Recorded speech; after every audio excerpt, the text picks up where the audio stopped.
Le projet Artefact, c'est le projet du premier semestre de la première année des étudiants ingénieurs de télécom. L'idée du projet, c'est de leur faire découvrir ce que c'est un projet. Ce que c'est un projet dans ses contraintes réelles aussi. Au début du premier semestre, ils se mettent en équipe et puis ils vont construire, développer un dispositif matériel qui va être présenté, testé, évalué. Cette année, l'objectif, c'est de faire un véhicule qui peut se déplacer de manière autonome en reconnaissant des balises et d'avoir un principe de course-relais entre plusieurs équipes et plusieurs véhicules. Et donc, cette première étape de projet, elle a comme objectif, de vivre une expérience de projet, de savoir ce que c'est, d'apprendre à travailler en équipe, à collaborer.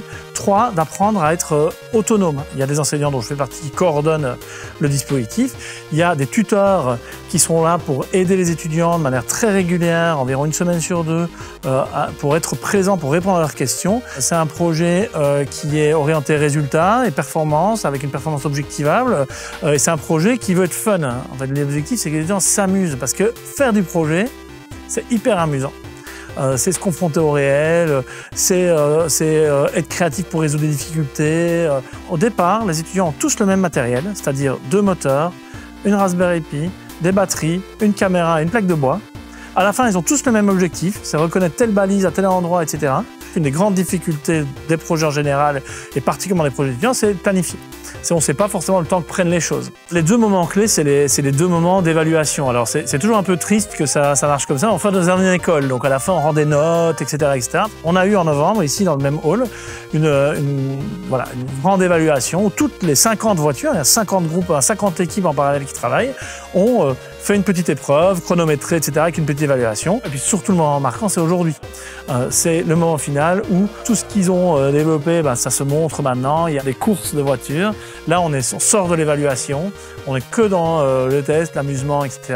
L'idée, c'est peut-être d'aller exploser ces voitures contre un mur à la fin. Je suis Judith Amigo et je suis en première année à Télécom Paris. Ça représentait un gros challenge pour moi parce que c'était plein de nouvelles compétences à acquérir et donc ça m'a vraiment motivée à faire ce projet. On est obligé de se concentrer sur des choses qu'on ne connaît pas et sans ce projet-là, on va pas forcément s'investir là-dedans et pas forcément monter en compétences là-dedans. Et là, ça nous a obligés à vraiment s'intéresser à ça. Dans le développement de ce robot, j'ai fait le design du robot. Et après, je me suis occupée de toute la cohésion du groupe. On avait chacun des compétences assez différentes, donc on pouvait vraiment se concentrer sur une partie du projet chacun. On a exploré WebSocket. Ça, c'était vraiment complètement nouveau pour moi. Je comprenais rien au début, et là, maintenant, je sais vraiment ce que c'est et je trouve ça génial. Et Git aussi. Donc Git, c'est, je trouve, assez compliqué de prendre en main. Et là, ça nous a forcé à le prendre en main et à tout comprendre. Donc là aussi, ça a été super. Et aussi la Raspberry, qui était quelque chose de vraiment lointain à mes connaissances. Et donc là, maintenant, je sais comment ça fonctionne et je suis contente de ça. J'aime beaucoup le travail en équipe et ça me l'a confirmé d'avoir fait ce projet-là.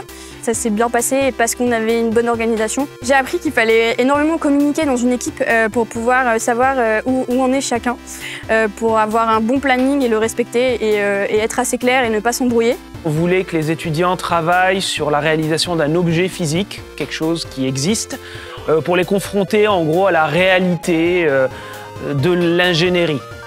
On voulait les faire sortir de leur carcan théorique. Les robots qu'ils ont conçus sont des objets connectés, donc ils ont été confrontés à des problématiques de réseau, de connexion réseau, de services web, de développement à distance. Alors c'est des choses qui sont dans l'air du temps et qui vont, je pense, leur servir dans le reste de leur formation d'ingénieur. Développer sur un objet informatique distant, c'est pas quelque chose qu'ils savent faire, c'est pas quelque chose d'habituel pour eux.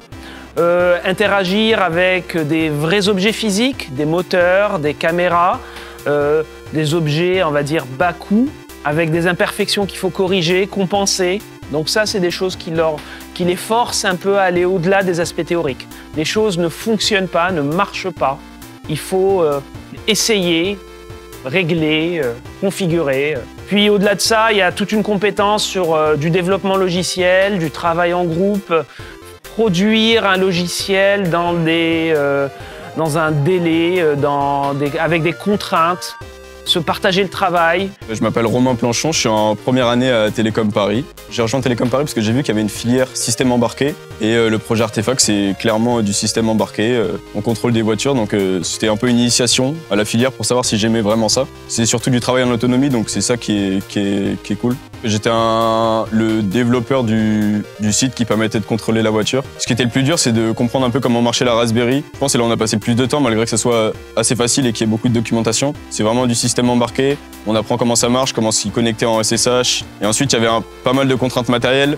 La caméra qui est pas toujours très fiable. Il faut apprendre à la stabiliser. Les moteurs qui marchent pas tout le temps très bien aussi. Donc, un peu s'adapter aux composants qu'on nous donne en fait. On a principalement utilisé Python. Et on a utilisé une librairie qui s'appelle Flask qui permet de développer des serveurs web. Et donc, je pense que c'est ça sur lequel on a le plus appris. Et aussi l'utilisation de Git qu'on connaissait pas vraiment. Et j'ai vraiment bien aimé faire ce projet, j'ai appris beaucoup de choses. Je pense que l'année prochaine, je vais sûrement me diriger vers cette filière, donc les systèmes embarqués. C'était quand même amusant qu'on soit en groupe parce que surtout sur l'évaluation finale, quand on voit tout le monde qui supporte les robots, c'est assez marrant. Et ça pousse à faire des projets en groupe plutôt que tout seul. En conclusion, moi je voudrais adresser un message aux étudiants. Je sais qu'il y a beaucoup d'étudiants qui sont stressés par ce dispositif parce que il est prenant, ça reste un dispositif évalué.